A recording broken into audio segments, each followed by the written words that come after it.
Huzzah, dude.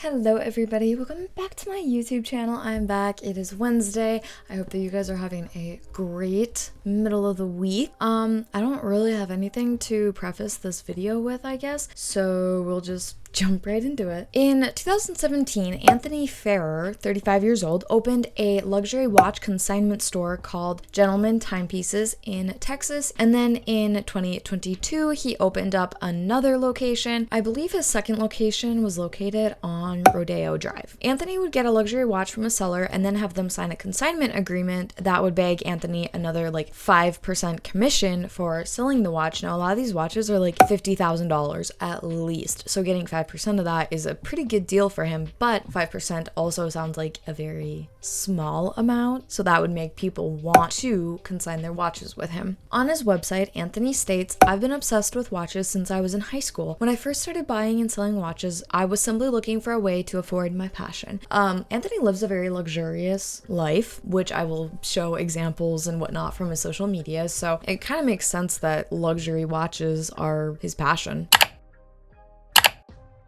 Anthony uses social media a lot to help his business to grow. He has an Instagram account and a YouTube channel as well, and I also believe that he has a TikTok, which is a fantastic way to show off luxury accessories. Instagram is really kind of where you go to like flex, but on TikTok the chances of blowing up are more probable because so many people just like sit on TikTok and scroll and see different accounts on their For You page that they probably don't even follow. Anthony lives in a luxury rental property and he drove a Lamborghini and a Ducati motorcycle, and he liked gambling in Las Vegas, allegedly. So Anthony was like really living up the life. Lamborghinis and Ducatis, even though like they could be rentals, that still cannot be cheap to be driving them. However, on November 7th, Anthony was arrested at a Venice storage facility just a day after he was charged in a federal criminal complaint that alleges he conned his customers in a Ponzi-esque scheme from late 2022 until just this last summer. According to court records, he has had buyers wire funds for the watches that they bought only to send them watches different than the ones that they wanted to buy. There was a case where a victim got a Rolex from Anthony instead of the money that Anthony owed them. That wasn't the agreement that they would get a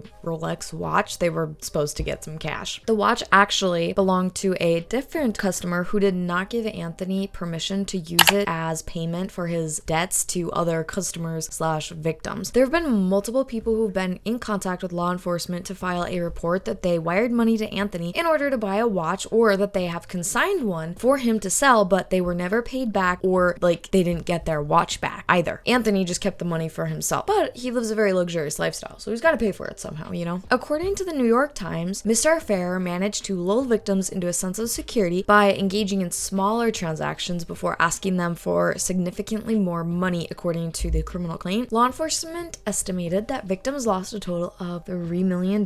So that's money that he's gotten illegally. That doesn't really even count for the consigned commission that he got as well. So, I mean, dude had a lot of money to pay for his luxurious lifestyle, I guess. Hey Anthony, how's it going, man? Hey, how are you, buddy? Doing good. How you doing? Hanging in there, taking it a day at a time. There you go. I wanted to call you up. Do you prefer Zelle? You got Zelle, right? I'm pulling up Chase. I'll send you a wire for the first 2K payment. Well, I'll do it while you're on the phone with me. All right, since I'm gonna send you a picture of this really quick. Next week, I'll get you another payment. You should see that in the next 30-40 minutes.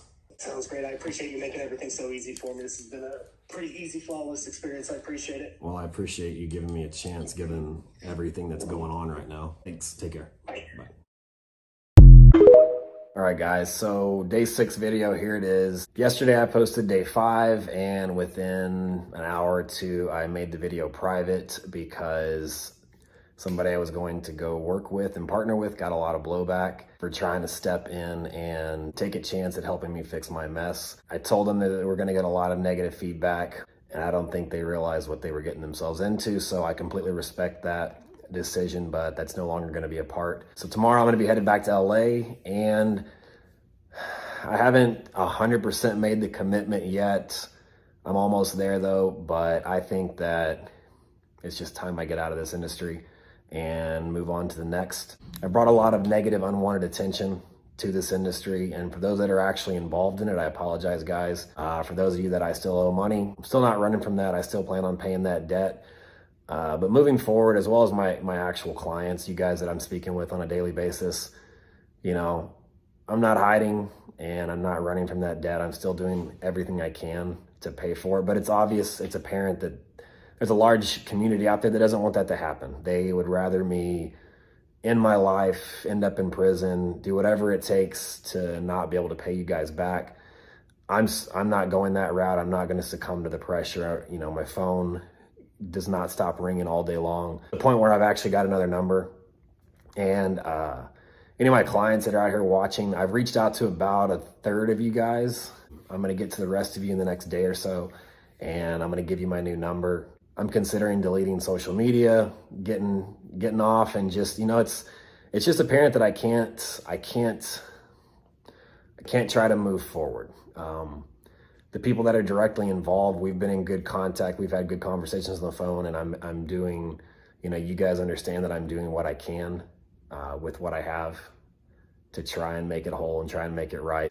Me being here on social media, me broadcasting my moves, talking about who I'm with, where I'm at, it's causing problems for people that it doesn't need to when they're my problems, and I just don't want that for anybody. So, like I said, I'm not 100% sure, but by tomorrow I will have made my mind up. I've got a couple more people I want to talk to. I'm possibly getting out of this industry for good and gonna go look for something else, because it's just gotten to now to the point where even trying to make this right, it's not fun. Obviously the situation that I've created is not a fun situation, but even every attempt that I make to try to fix it or make it right is being scrutinized, and it's being pushed back against. And people, like I said, I go, you know, I have a dealer reach out or a jeweler reach out willing to help and kind of, you know, help me turn this situation around.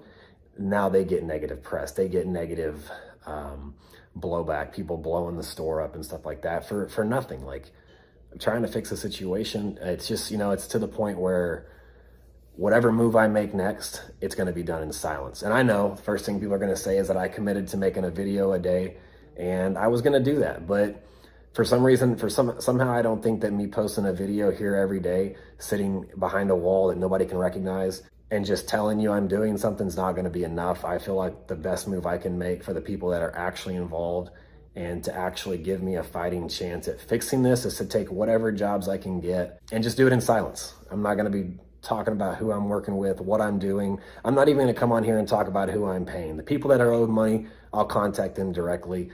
At this point, I just don't think it's anybody's business anymore. Not to say that the haters or all the negative attention is getting to me. It's just affecting everyone that I try to come in contact. It's making it to where nobody, even the people that want to help me out or give me a job or give me an opportunity to make money, they're going to deal with blowback, and I don't want anyone to deal with that. For the supporters out there, guys, you know, I've gotten all the messages, I've gotten the texts, I appreciate that. I'm keeping my head up to the best of my ability. I'm going to keep pushing through this as hard as I can. And like I said from the beginning, I'm going to ride this shit till the end and make best on what I can while I can. So for everyone out there that's directly involved, reach out to me on my cell phone, shoot me a text.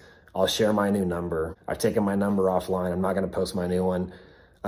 Most likely I'm going to deactivate all of my social media accounts except my main Instagram, which is the Instagram handle @Anthony. And if someone's got something, if they want to get a hold of me, just message me there. And when I get to it, I'll get to it. I'm going to be very private from now on going forward. It's just the only option I have without, you know, me still trying to work and bring in income without giving someone the opportunity to screw that up or jeopardize it however they can. Because, you know, I came out here for what was going to be a good opportunity, and now I'm headed back. So it's another blow to the plan, but hey, you know, that door closed. Now I'm going to look for the next open one. I've talked to a few people about social media consultant. I've got a few trips planned next week where I'm going to go meet some people and just do whatever job I can get. Again, for those out there that are following along and supporting, you know, I'm going to be moving in silence, but I'm still going to be moving. If you have direct contact with me and you're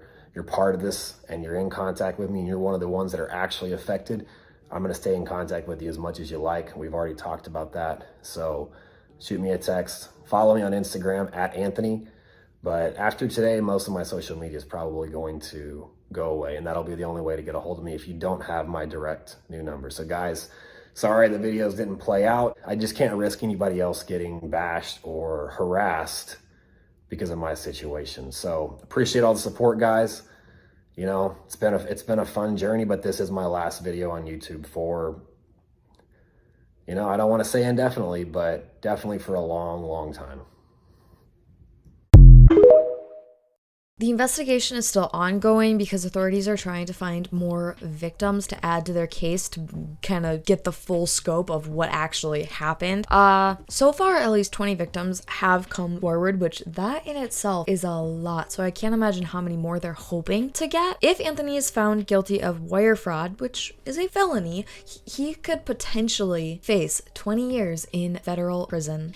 In August, Anthony did make a YouTube video admitting that he was millions of dollars in debt and that he was an alcoholic, along with having a drug and gambling addiction. He said, "I can't hide from it any longer." He also admitted that he was living beyond his means and was spending other people's money. He was using the money that he illegally obtained to fund his lifestyle, which, I mean, okay, that's nothing new. We've seen that before. "I've lied to my employees," he says. "I've lied to my clients, I've lied to my friends, I've lied to my peers." All right, everybody, I think it's time I finally put out a video and address everything that's going on. These last few days have been a large amount of, you know, just stuff coming out, and I can't hide from it any longer. I can't just avoid it. I have to, you know, talk about it. I wanted to give it some time to kind of sink in and just see what was going to happen. But, you know, the first thing I have to say is that this message is meant for my clients that are directly involved. It's for the dealers that are involved. It's for, you know, my friends that are going to be affected, my former employees, people in the watch industry that are going to be directly affected by my actions. I know my words don't mean anything right now, but I really am genuinely sorry. You know, to talk about the first thing that popped up, which is that text message that I sent out to a few clients. You know, that is a real text message. That is something that I sent. And I sent that, you know, because life just hasn't been fun lately, you know. Like the message said, I've battled with demons, and I've let stuff get the best of me, and I've made a lot of bad decisions. I've made a lot of dumb mistakes. So around the same time as posting this video, Anthony was seen traveling across the country, and he still had watches up for sale on his website. So if you would inquire about a watch, I don't know that you would necessarily hear anything back from him, but as of Friday, he had no attorney. Now that was Friday and it's Wednesday, so I guess we will see. But that is it for me today. Thank you guys so much for watching, and I will be back on Friday with another video. Bye guys.